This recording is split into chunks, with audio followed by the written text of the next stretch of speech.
Yeah, Father God have mercy. Please protect me for them niggas that be trying to hurt me. Help me cut off all the ones that you don't feel are worthy, and keep me focused on my path while I'm on this journey.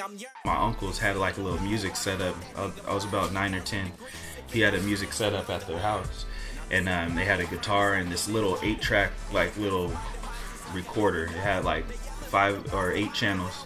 And me and my cousin April, we would just be in there messing with it, trying to make our own songs. And then, you know, he had moved all the equipment into. They had like a side shack on their house, so he moved it over there. So I would always find myself sneaking away. Like everybody else would be doing everything, and I'd be in there in the back, like trying to mess around with stuff. But that's where I knew that I love music. And then, you know, my uncle Trey D, he, you know, growing up, actually seeing him, you know, pursuing music as a career, it was like one of them things like, dang man, I could do that. Like, never thought I'd see the day that my uncle was like in the same room with like Daz Dillinger, Snoop Dogg, Corrupt, like all these people. We would go over there, my mom would be getting her hair braided, and these dudes would just be in the living room, and I'm like, dang, everywhere. Like one day we went over there and I was like, man, that's Nate Dogg. Like, that's really Nate Dogg right there, you know? Him and his longtime friend Jonah, they were in a band at the church. They was in the worship band, and then he was playing the drums. I'm like, you ain't never had no drums. Like, how do you know how to play the drums? Then he was playing the piano and the keyboard, and I'm like, it's got to be something to this. If I look like what I've been through, I'd be roadkill. Peel me off of the pavement, I'm reeking from the mold still. A cold chill through my body like I'm... First and foremost, my son. My son is my world, and he's my motivation and what keeps me going. He's my purpose for everything I do. The rent's past due, so what's more important? Keeping food in my son's mouth, can I afford it? Bill collectors keep calling, knowing I'm just ignoring. After him and his wife split up, he did a song about him and his son. That was the most, that was the best song that I ever heard he wrote. Put it to my mouth and lights out, but it wouldn't be worth it, cause he don't deserve this, and I have a purpose to be a sole provider. So I hustle on the side just to make some extra cash for my family to survive. Trying to make it with the right song to get a check in the mail to forever keep the lights on. So when I heard LuMm's, it was inspiring, not only just because he's a great father, just a great human being in general. Besides that, with LuMm, you get that triple threat. You get the nasty ass lyrics, you got vocals, and you can produce. So that's 1,000.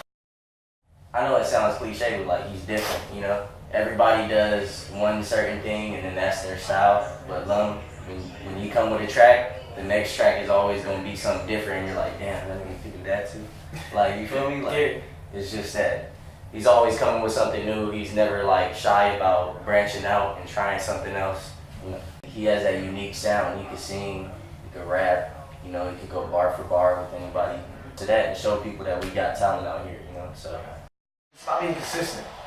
At the end of the day, like, you know, being from Orange County, you gotta understand, like, a lot of people don't fuck with each other. So in that same sentence, if you can bring people together when it comes to forms of music, and also have good business, you know, ethics, like, you know, it can come and be something.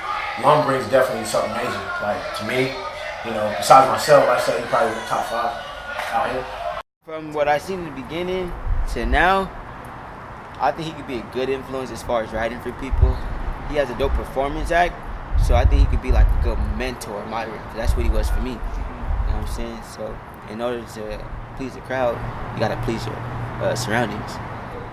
The time that I recorded my project with him, that's the first time I ever like took music seriously. Okay. So, you know, a lot of inspiration in a lot of ways, like singing, I was never down with singing, or he would make me do like ins and outs, doubles. I never wanted to do that. He's like, you gotta do that.